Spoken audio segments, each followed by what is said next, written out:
BRS BJP నేతలు మాట్లాడుతున్న తీరు హాస్యాస్పదంగా ఉందని ఎమ్మెల్సీ అద్దంకి దయాకర్ అన్నారు. ఎంపీ ఎన్నికల్లో బీఆర్ఎస్ కు 0 వచ్చినా వారిలో మార్పు రాలేదన్నారు. రాష్ట వ్యవహారాల ఇన్ఛార్జి మీనాక్షి నటరాజన్ రేవంత్ రెడ్డికి వ్యతిరేకంగా నిర్ణయాలు తీసుకుంటున్నారని అపోహలు సృష్టిస్తున్నారు. కాంగ్రెస్ పార్టీ అభివృద్ది కార్యక్రమాలను డైవర్ట్ చేయాలనే ఎత్తుగడలో భాగంగానే ప్రతిపక్ష నేతలు ఈ వ్యాఖ్యలు చేస్తున్నారని విమర్శించారు. 10 సంవత్సరాలు బీఆర్ఎస్ అధికారంలో ఉన్నా పేదలకు సన్నబియ్యం పంపిణీ చేయాలన్న ఆలోచన ఎందుకు రాలేదని ప్రశ్నించారు.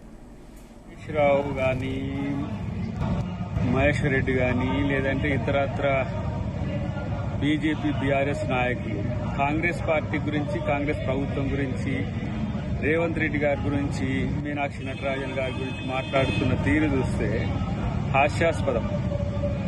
మీకు ఏమీ పని లేక ఈరోజు మాట్లాడుతున్న మాటలుగా దాన్ని చూడాల్సిన సందర్భం ఉంది. కేసీఆర్ వైపు తెలంగాణ సమాజం చూస్తున్నారు. హరీష్ రావు అంటాడు కేసీఆర్ తెలంగాణ సమాజం వైపు చూస్తలేడు, కేసీఆర్ వైపు తెలంగాణ సమాజం చూడదు. అసలు బీఆర్ఎస్ వైపు చూడకనే ఎంపీ ఎన్నికల్లో, మొన్న ఎమ్మెల్సీ ఎన్నికల్లో మీ ముఖమే ఎక్కడ కనబడలే. మీకున్న మీడియాతోని, మీకున్న కొంతమంది బంధమాగదులతో మిమ్మల్ని మీరు ప్రొజెక్ట్ చేసుకోవడం తప్పితే మీ గురించి ప్రజలు ఎవరు ఆలోచిస్తున్నారు? రెండవది, రేవంత్ రెడ్డి గారి పట్ల మీనాక్షి గారు నెగిటివ్ ఉన్నారని చెప్పి కామెంట్ చేస్తారు. మీకు ఏమైనా పిచ్చారా బాబు? మీకు మా పార్టీ అంతర్గత అంశాల్లో ఏ అంశాలు ఎట్లా జరుగుతున్నాయో మాకు అందరికీ తెలుసు. మా ముఖ్యమంత్రి నిర్ణయం తీసుకున్నాడంటే అందరినీ కన్విన్స్ చేసినాకనే ఆ నిర్ణయం వస్తుంది.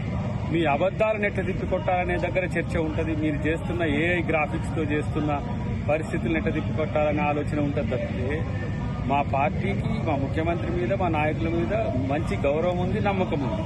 హరీష్ రావు గాని